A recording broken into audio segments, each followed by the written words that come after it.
Okay, we're going to dive into a really fascinating puzzle today. It's one of those things that once you see it, it tells you so much about culture, our habits, and the world around us. And it all kicks off with one simple statistic that leads to some pretty surprising places. So let's just get right to the big question, right? Are there no obese people in Japan? Now, obviously, that's a bit of an exaggeration, but it gets to the heart of what we're talking about. Because when you picture Japan, obesity is probably not the first thing that pops into your head. But the question is, just how different is it really? Well, get ready for this, because the difference isn't just small, it's absolutely massive. In Japan, the obesity rate is just 4%. 4! Now compare that to the United States, where it's 40%. That is literally a 10 times difference. I mean, look at that chart. It's a visual gut punch that shows you we are talking about two completely different worlds.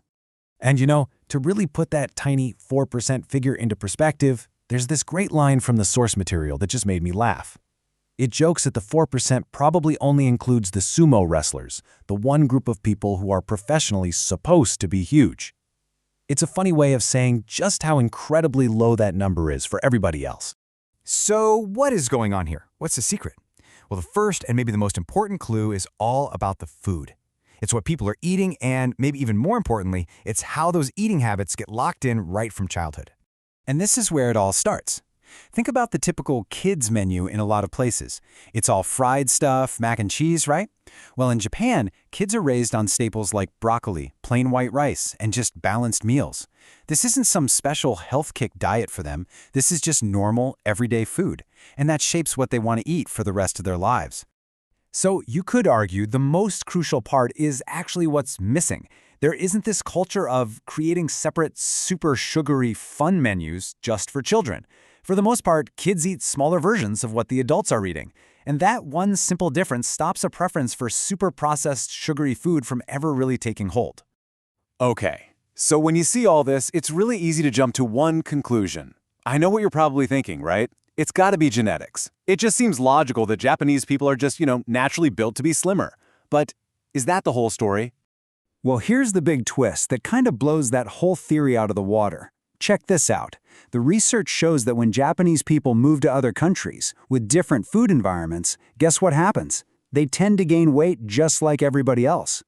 This shows that the low obesity rate isn't something baked into their DNA. It's something tied to the place they live.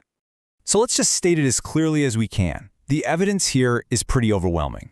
The answer to this 4% puzzle isn't really found in biology. It's found in geography. It's not about who you are, it's about where you are. And that really brings us to the core idea here. The real secret isn't one magic bullet. It's a powerful mix of environment and habits. It's the daily food culture. It's having fresh, balanced meals everywhere. And it's not having super sugary options pushed on you from day one. Those are the things that make the real difference, way more than genetics ever could. And that leaves us with one last, kind of provocative thought to chew on.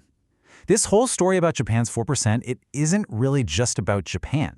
It's like a mirror. It forces us to turn around and ask, if our health isn't just decided by our genes, then what choices our own environment making for us?